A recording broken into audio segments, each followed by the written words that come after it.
Proposal ni Dominic Roque. Scripted pinilit lamang ni Bea Alonzo.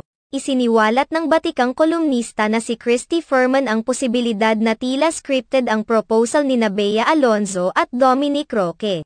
Sa kamakailang episode ng showbiz vlog ni Manay Christy Furman, sinabi ni Christy Furman na sinabi ng isang source sa kanya tungkol sa plano umano ni Bea na i-orchestrate ang proposal noong July 19, 2023, ni Dominic Roque.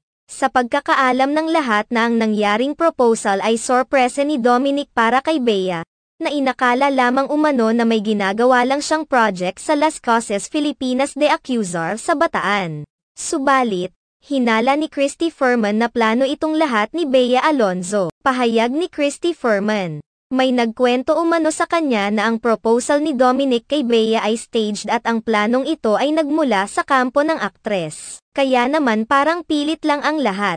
Matatandaang nagbahagi rin si Christy tungkol sa mga posibleng dahilan kung bakit nagdesisyon si Bea Alonzo na kanselahin ang engagement nila ni Dominic Roque matapos isiwalat ng aktor ang ilang mga detalye ng kanilang kasalan umano.